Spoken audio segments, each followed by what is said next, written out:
Okay, we're not far from getting on the course, executing your plan. When we get out to the start line, I want you to visualize again your role in this canoe. What part you play in the performance of this team. That's the job. Nothing changes when we get out there. We execute our plan like how we want to, how we've been training to do. Nothing changes. Yeah, still real proud of you fellas. No matter what our placing is, we've done me. Put all your effort into it. New Zealand's weight is on our shoulders. Everyone depends on us. That's what we're here for. Be proud to wear this fern on our cheeks.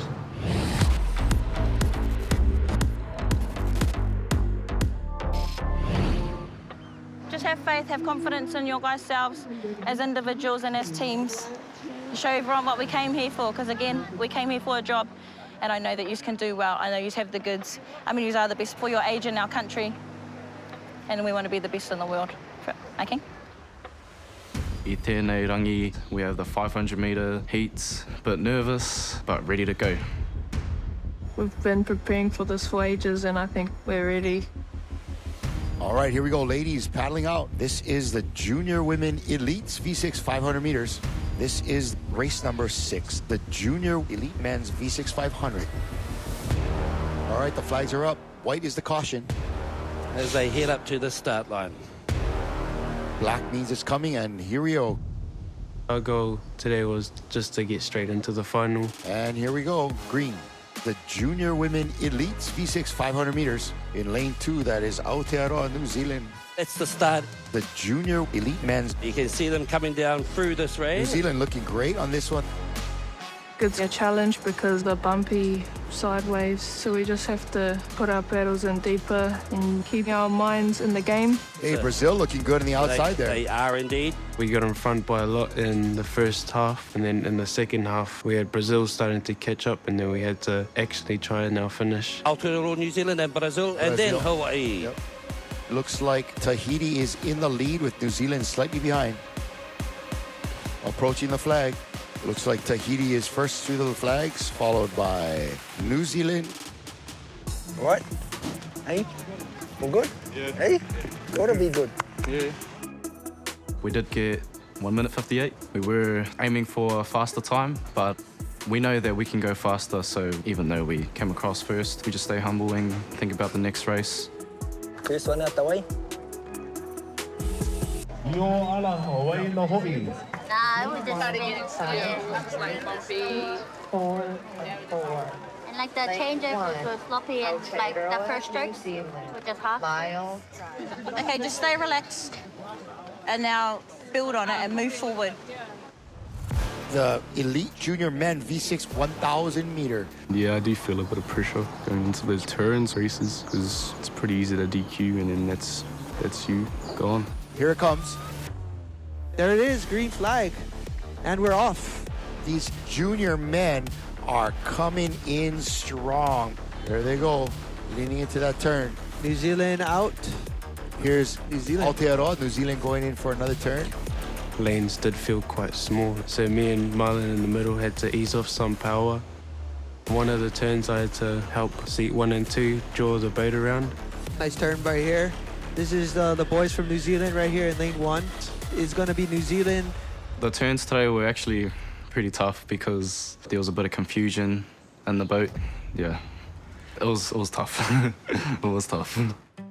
Right now we're going into the Elite Junior Women 1000 meter.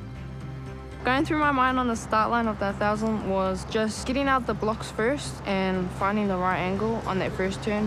That's it. Green flag goes up. In lane 5, that is Tahiti. Right next to them in lane 4, New Zealand. Our start and our processes within the flags were better than our 500. So now this will be our first turn of the sprints. Michael, what do you see?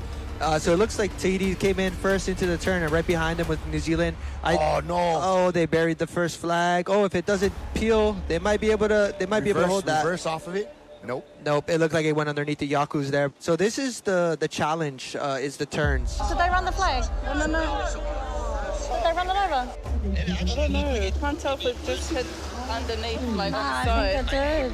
Or on the inside. She went way too early. What is the penalty if you bury a flag? Is it disqualification? It's currently disqualification.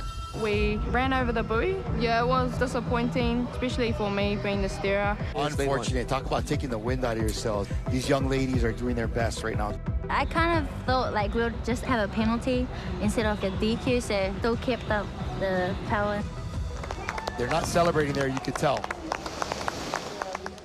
The first thing I thought about was Hine, because she would have thought it was her fault. But everyone could have done something to prevent that from happening. So is there like a definite in between the... I thought it wasn't going to touch, but then it went. Yeah, it'll be in the reportage. Because on the paper we DQ'd. Well, that's unfortunate. What about Talon? Oh, does she go straight out that way?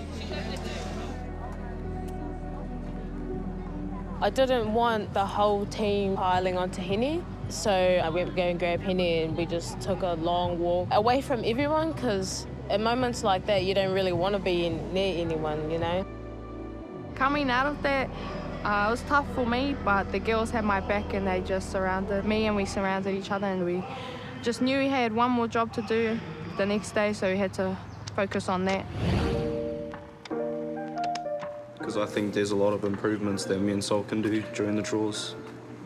Even holding off the coming over earlier. Like, our draws are like out of time in that.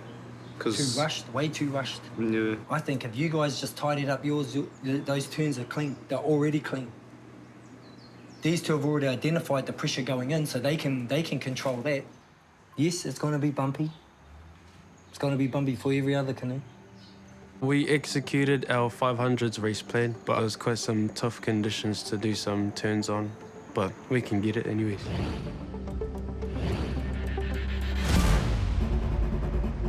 You're going to go out and unbelievably, you're going to do your most perfect race. And after it's done, you cross the line, regardless of the result, you've achieved.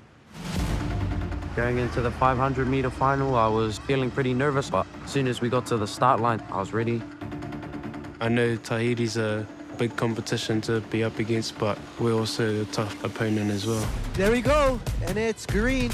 And looks like nice start. Aotearoa is pushing, flying. Man, they are flying. Tahiti is looking great, of course. 250-meter mark. Tahiti has an edge over all of these crews. Just on the outside in lane 5, it looks like Hawaii is trying to give New Zealand a hard rub for that silver medal. It's an all or nothing. First, second, and third podium finish. Coming into our flag, Tahiti. it is Tahiti. Now, what is second place going to have for us? Aotearoa. Crossing that finish line with the boys, I felt super stoked with how we performed. Yeah, the boys just made me feel proud, super proud. Obviously, we haven't had the start that we would like, but that race doesn't define who we are. Don't let it define who you are as individuals, as a team.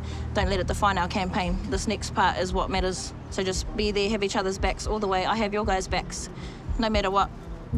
Going through my mind for our 500 final, I was thinking, well, redemption.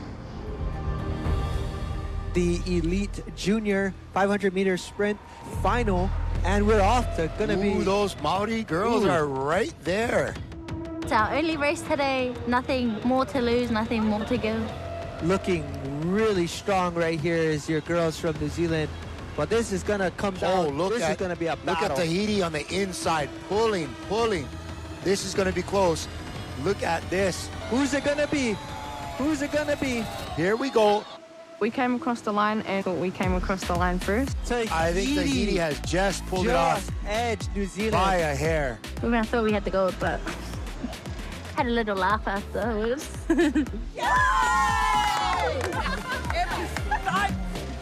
Although it's not finishing in the middle of that podium, at the end of the day, we're still on that podium, and it's definitely something to be proud of. Bring it up. Feeling proud of the girls after that 500 race. Not what we expected, but I feel like we got that redemption within ourselves. We left it all out there, and I think that was our best race that we could have given. On the water, the elite junior men V6 1,000-meter flag is up, and we're good.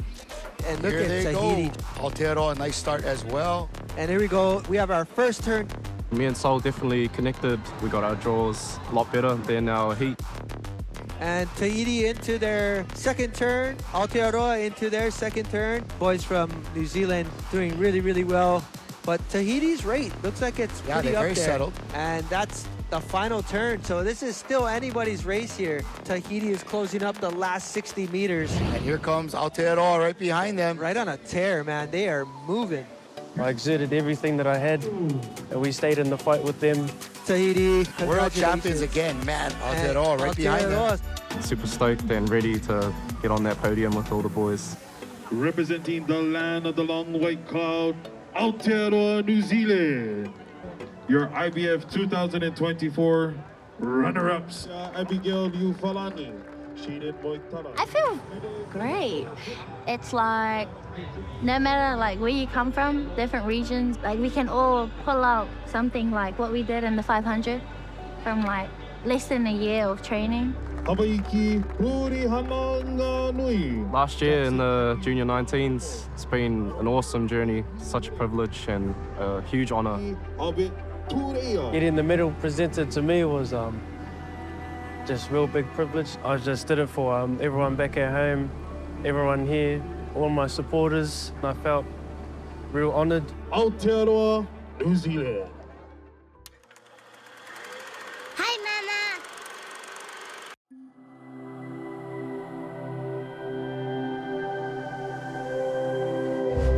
Ko te reo, te take.